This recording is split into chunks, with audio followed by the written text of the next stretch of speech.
Welcome and thanks for joining us as we reflect on a milestone achievement of the Division of Student Services and Development's 10th anniversary at the St. Augustine Campus, UWI. In this landscape of higher education, student services and development is paramount. We need those services to help our students develop holistically, and we have to ensure that the experience at university is a positive one. And even if it's a negative one, we help empower them to deal with the various challenges. Let's talk. Emerita Professor Rhoda Reddock. Prof. Prof, oh my gosh, you take me way back. You take me way back to the beautiful work and exciting work we did in this function of student services. And Professor Reddock was the deputy principal for the period 2008 to 2017. And let me go further to say that she was the engine behind the restructuring of this function called Student Services on the St. Augustine Campus. And she took it from Student Advisory Services and ADLU and SAC into a lovely division of Student Services and Development, what we call the DSSD. So Prof, I have those memories, and it was really nice memories of growth and vision. So having you at the helm and my boss, and we discussing where this function could go, and you coming to understand the importance of that function. You came from a space where you were not as intimate with student services as you did when you entered the deputy principal position, and the way you embraced the importance of that position and what it meant to the institution, as it is in other higher education landscapes.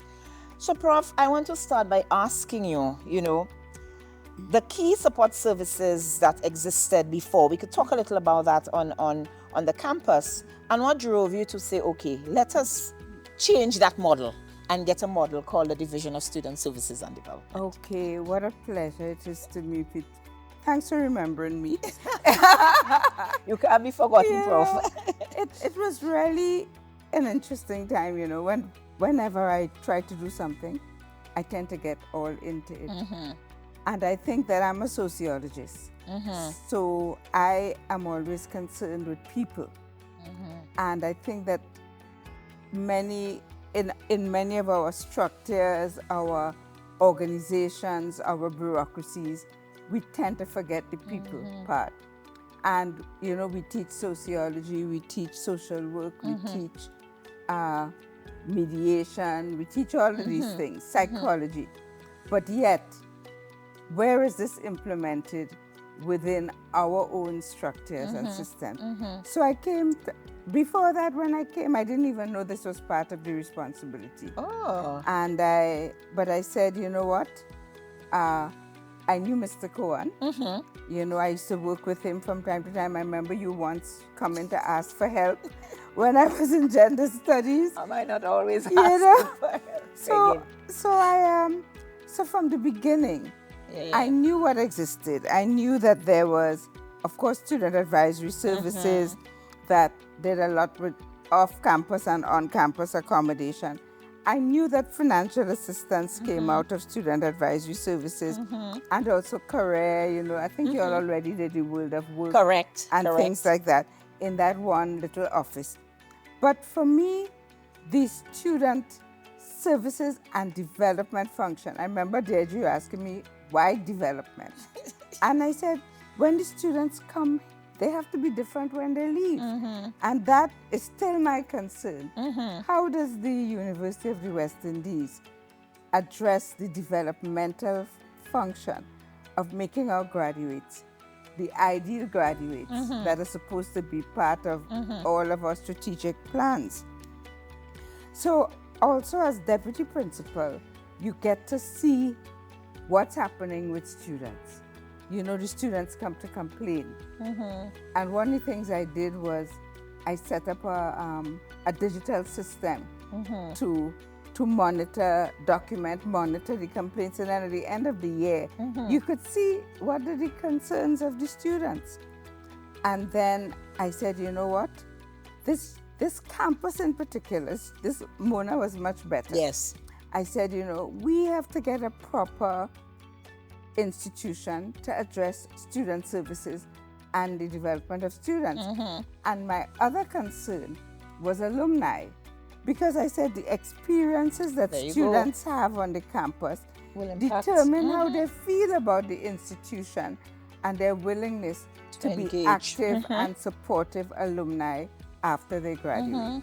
So all of these were the motivations that I had. And as usual, whenever I have to do something, I always do research and write papers. You did. So I think I wrote a paper on the student services. For financial services, I wrote a huge tome, because what I realized is that there were pieces of financial services all over the place. There was the scholarships, which met once a year, usually after the students had come in. That was the ones in admissions. Then there were the assistants, the things that came from the endowment fund. Correct. Then there was there's grants. Then there was adopt a student. Exactly. And then there were other things all over the place. Yeah. And I said, what? Where does one student, a one-stop shop, go? Where you can also guide students. Correct. How to apply for a loan. They tell you there's a help loan, there's all of this, and you as a student supposed to go and find it. I remember it in the US, they called it financial aid. And I knew that we would never be able to be given financial aid. So I called it advisory services, so that you could get advice on how is the best way to address the circus. And I always remember there were these university scholarships that we never got. Tapped into. Because we never attended the meetings. And therefore, that is one department I'm very happy to see that has developed. And also, as you know, my work with co-curricular and service learning, these were part of the developmental aspects of the students. I still feel our education system, beginning with primary school, is very weak, very hollowed out, very narrow, and we at UWI can't really address completely what went beforehand. Correct. But I think that through that, I hope that we could try to do something. And that is when you incorporate it with career development, career management. Yes, exactly. You made it co-curricular. And I'm so happy that it's still on, although I know it has not been easy. Yeah, because our system was not built for a broad education. Our system was very occupation-based. Yes. So you're trained as an engineer, you're trained as a teacher, you're trained as a psychologist, you're trained as a lawyer. But you were never trained to be an educated and informed person. And this is what I thought was one of the big problems. So as a result, it was so difficult to find space. But Prof, just to expand a bit in terms of the comment you just made, and that we were just trained to be, let's say, an engineer as opposed to an educated person. I have this thing in my office that says exactly that. If you're educated to get a certification alone, then you're an uneducated person. So, but that comment is directed, so I'm asking, is that comment directed at the educational systems throughout the Caribbean, or you specifically speak about our tertiary landscape? Well, three things I could say about. Yes, it's the education system, which has, in my view, deteriorated over the years. That's one thing. The second point is that, of course, when we get the students, what I was trying to do was to find a space on the timetable or in the curriculum to add other things. Developmental stuff, correct? And it was very difficult. It's still a problem to add anything because of the structure. But the third point is we teach education. We have an opportunity to influence what's happening in the country and region's education system. So I think that I really felt that we as an institution needed to do more. we were dissatisfied with the quality of students that came in, but what were we doing in order to improve that? So that was very important. It was important too, I felt, to have a community of student services staff, because as you said, there were some in your office, then there were some over there. Correct. But there needed to be synergy. Correct. You know, you should be able to send people in different places. So I felt that having this system could also give you a stronger identity. And also, I had really hoped for more resources. But I'll deal with that later. I will deal with that later. Yes. So I mean, it's up to you really to tell me what has been the impact on the overall student experience. You know? From the time we spoke about it, Prof, you know, that vision was a really good vision. And because there was less confusion for the students in terms of where else I could go and feel I'm part of a system as opposed to going to every department. So I was excited about that, and we started the DSSD with, like you said, you pulled out financial assistance from SAS and you made it into a department. You pulled out careers as part of SAS and made that a department. We pulled out accommodation from SAS and formed Student Accommodation Office. And of course for the Guild, because at that time there was no governing body really for the Guild of Students. So what you then did was allow the Guild Administrative Office then to be part of the division. And that really worked really well, because what happened is that the student, we could map the student and map the kind of assistance we'd have given to the student. So if a student come to us, for example, for a hardship grant or adopt a student, it was a natural flow to go to careers. Can we get them a part-time job? And understand what's going on with the students, and then they may have to advise them. Maybe you may want to seek counseling. So there was more a holistic approach to engaging the students and engaging. So that has worked. That has worked well with us, and the students recognize there's a division that stand behind them in all those various areas. And since you left that position, it has expanded. We now have a whole department in that engaged students, does student engagement. So that thing we called FYE and orientation back then, which was just orientation as a function, is now couched in a whole department that focuses on student engagement and not just activities, but programming and being intentional about how they... But you know, that was always a concern. I remember that was an issue that this organization, you all have which one? The Regional Student Services Body. Yes. That issue of student engagement was a big issue. Yes. And therefore, I think we had already begun to discuss it. So I'm very happy that it has now it's formalized. Developed and formalized. It's formalized. And I think that it's important to know that, because you know what used to feel, I remember now, I don't know if this has changed, the St. Augustine Campus has always had that problem with student engagement. You know, if you go to Jamaica, there's a feeling of community on the campus.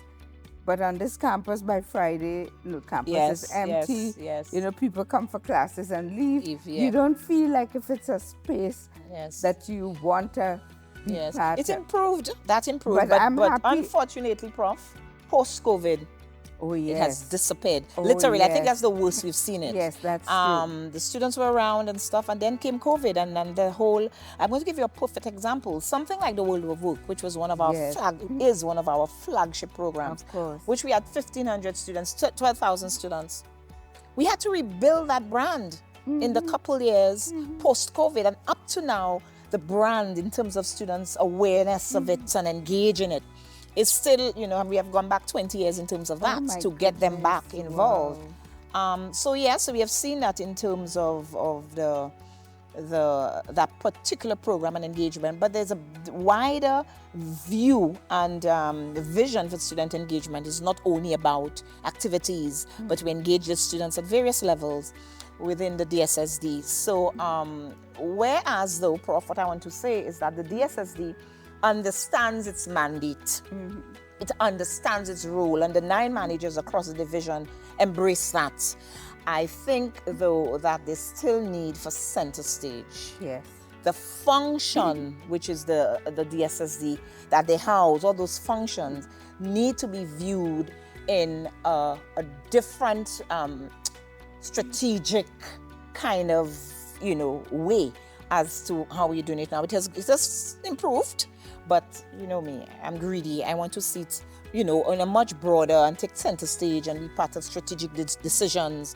And the understanding that we do not have a student that is educated if they just have a certificate or certification. We really need to ensure that the other skills are very well developed. Right, exactly. And I used to say, I still say, that we have a crisis of credentialism, in that what students get is not education, but papers and subjects. Correct. There's somebody, Correct. he didn't get a job and he has so much subjects. Yes. And the truth is, the number of subjects students are being taught in school is reduced, is declined, it's less than what I used to do. Correct. So really, the expectation of even a student entering the campus, I mean, lecturers tell me they cannot teach students what they used to teach. Certainly what I used to teach 10 years ago, it's impossible now. So it means that the role of DSSD, and I'm thinking also of the role of students with disabilities. Special, that's so important. What I also support. introduced was peer tutoring. Does that still exist? Yes, it does. Because to me that was very important. I was interested in students who were just weak, but also students with disabilities, and also the sports. The students, remember, sports was also, we tried to get them in the SSD, but they went on their own. Decided not to.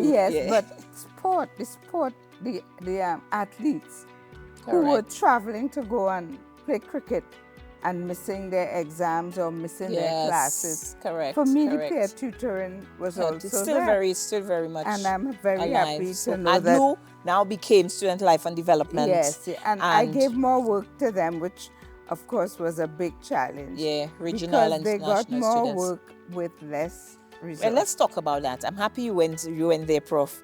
Haven't spoken about the insight. What drove you to change that whole model? And people excited to follow you with it.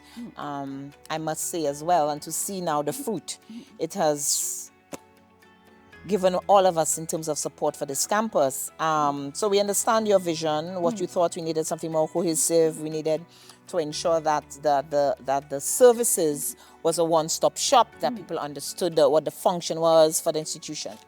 Let's talk a little about the insights of the process of restructuring. Oh, Lord. And what happened, because from my view, we restructured. There is a division, but Prof, there was never an ounce, a bit more of resources, not financial, not human. Still. Okay. Well, what I can say is that St. Augustine has always been a very technocratic campus. I think the energy industry, the oil industry has given it that focus. In fact, when I was deputy principal in our senior management team, all my colleagues were engineers, except for myself and the buzzer. It was amazing. Wow. The principal was an engineer. The director of HR was an engineer. The deputy registrar was an engineer. The registrar was an engineer. Honestly, and I was a sociologist. So it was really difficult.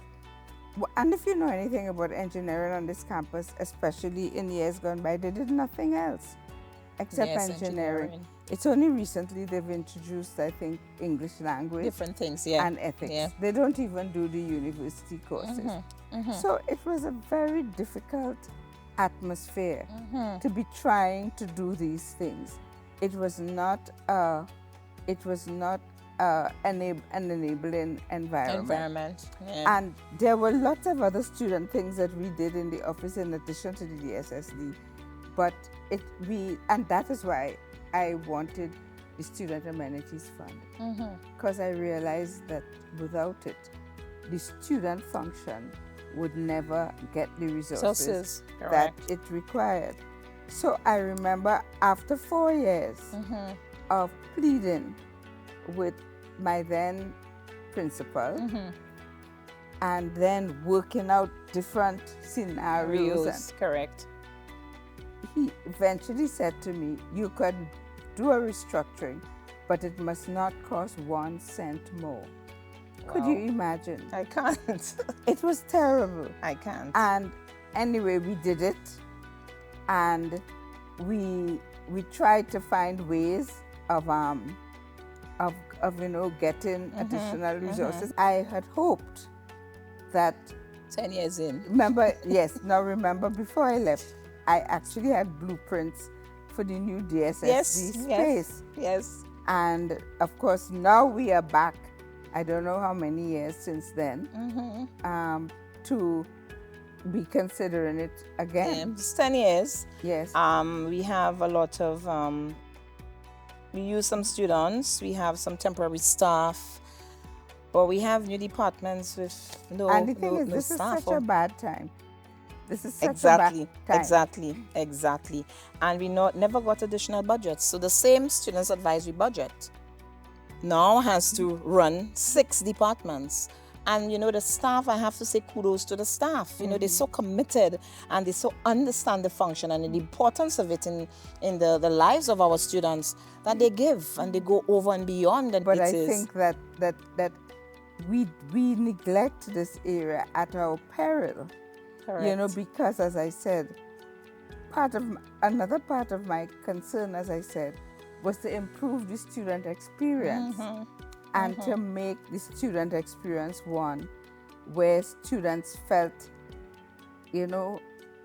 empowered to support the institution. And there again, Prof. So we still have that function staring us in the face. So now in an environment which is worse than 10 years ago, but which begs the question, where will the students go? Because now, if it's worse for us as a country and as a region and as the world, what about the students? That means it's 10 times worse for them. And then now we have to be the one empowering them with the lead. So it is really a kind of a maze, really. But we're there for the students, we're there for the students. But I know that sometimes the Student Amenities Fund was able, maybe not, for example, I know at Student Life and Development, they were able to get a bus. Yes. So these things, So in other words, not the kind of institutional resources that are required, but just kind of... That fund really helps. It has helped the DSSD pull out many resources that we needed, for various functions. So we do get the support of the Amenities Fund, but I think, it's time for it to be really correct, examined, and really make that a priority. But as I said, it's so unfortunate that this campus never really understood the significance of that particular responsibility.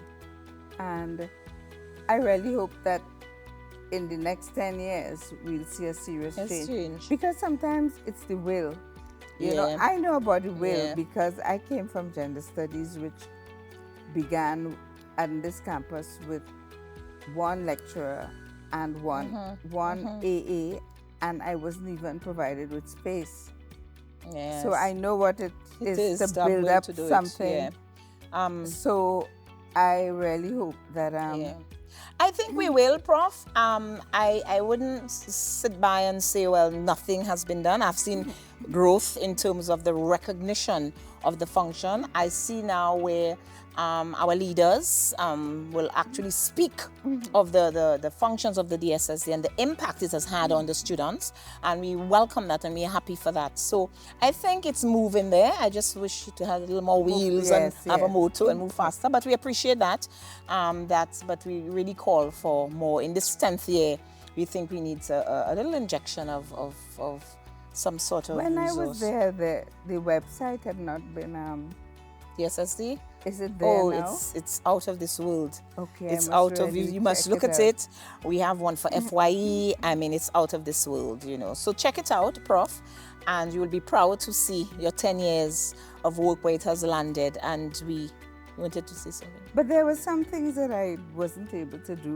That's okay, You Prof, know? but you did a lot. I know. You did a lot. You saw the vision. 10 years later, it is still there. We have increased in the departments that serve the students. The passion is still there. The drive is still there. Recognition is definitely coming. So we hope in the next 10 years it will all be all about the DSSD and nothing else. So, Prof, we want to really thank you for that, for the vision, for the effort, and for sticking with it and understanding the importance of that function that you had the will and the drive to make it so organized. And I really want to thank you all because, you know, sometimes you put a lot of effort into institutions, organizations, and then when you leave, it dies. They die. Yeah. So I'm really grateful for you Yes, all yes. for continuing to Yes. carry this And we will. important work. And thanks for bringing me back for a check-in. Prof, yeah, tap on that. Thanks so much, Prof. Thanks for that. And we'll continue engaging the students. This is our lifeline. This is what we're here for. And we understand the importance to the students and the holistic development. So, Prof, again, thank you, and happy 10th anniversary of the DSSD.